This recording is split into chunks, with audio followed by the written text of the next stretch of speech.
Star Wars Unlimited fans, welcome to round 2 of June 4th Star Wars Unlimited Locals Night over at Valkyrie Vault in Brownsburg, Indiana. If you guys are looking for a place to play some Star Wars Unlimited, check out Valkyrie Vault in Brownsburg, Indiana.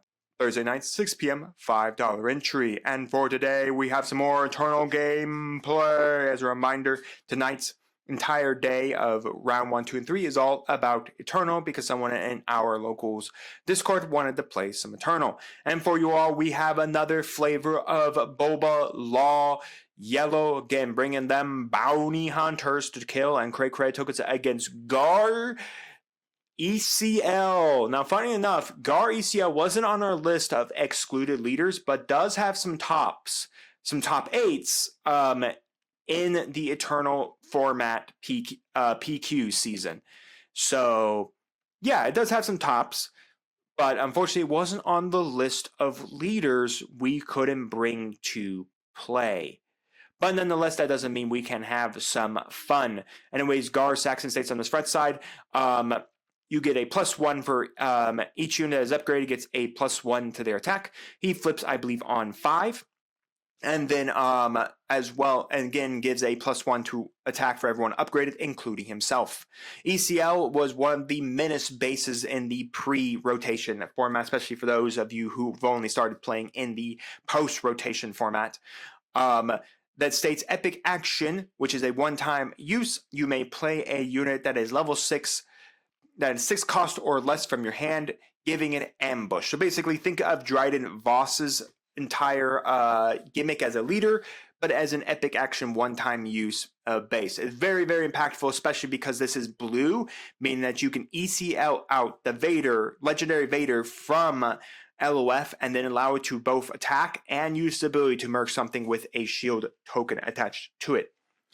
So with that said, we have upgrades against bounty hunters. So without further ado, let's get into game number 1.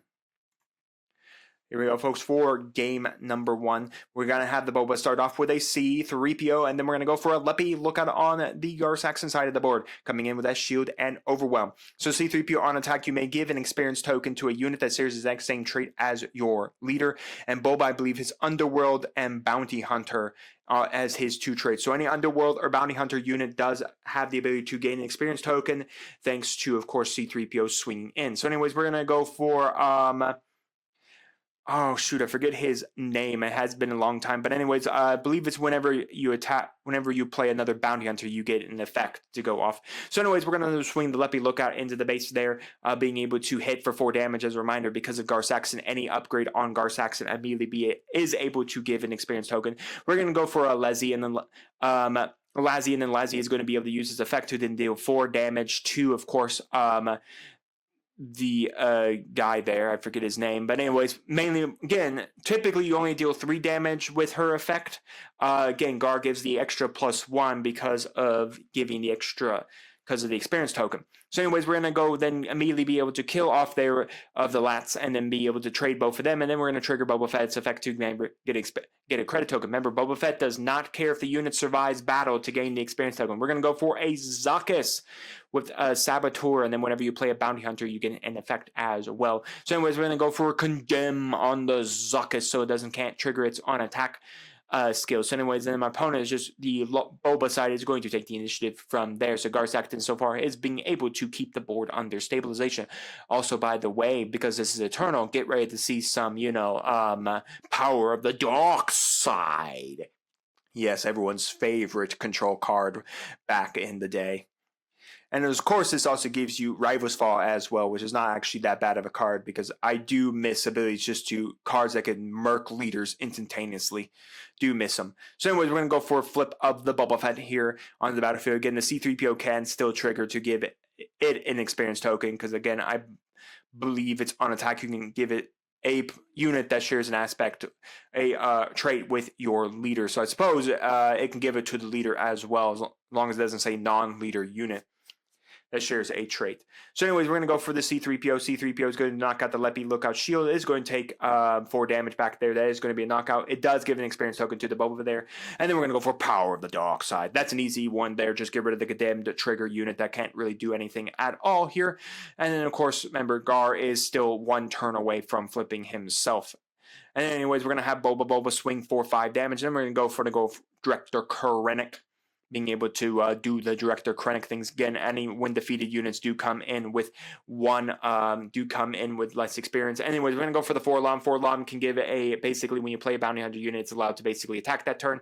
So basically, 4-LOM can target itself there with that effect, killing off the 𝐿EPI Lookout, which only deals 3 damage because it no longer is upgraded here.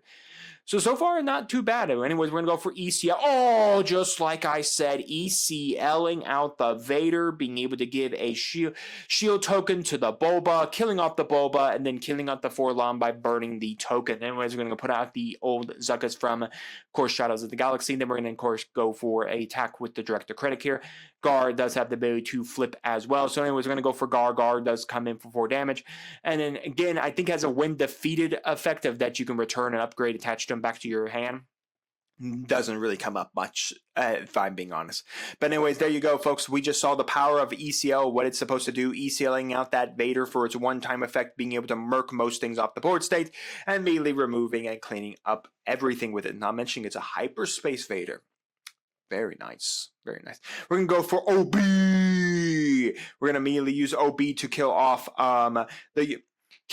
of course, the Vader there, and then we're going to go for Power of the Dark Side, and that's just going to be a scoop up on the Boba side there. But anyways, we did see resolving of killing off the Krennic shield and dealing 1 damage to Gar. Then we just immediately were able to wipe out that big old 8 𝐒𝐍𝐾𝐄 by using Power of the Dark Side, everyone's favorite card before pre-rotation. Miss it, man. I miss my Power of the Dark Side. I know some people will never miss that card.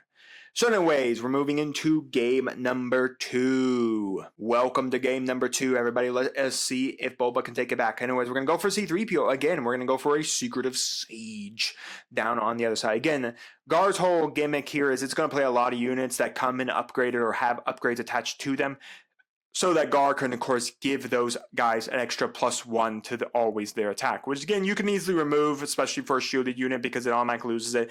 Oh, now there are only 2 of them to bring out the 4-LOM. 4-LOM to immediately be able to knock out the shield there, taking back 3 damage, but being able to remove the Secretive Sage's shield token altogether. We're automatically going to go for an ECL this early. We're going to go for Super Laser Tech to kill off the 4-LOM there, allowing it to, of course, resource, giving us a faster potential for Gar to come out. Anyways, then we're going to swing in for the Secret Sage for 2 damage, and 𝐒3PO is going to swing in for 1 damage there.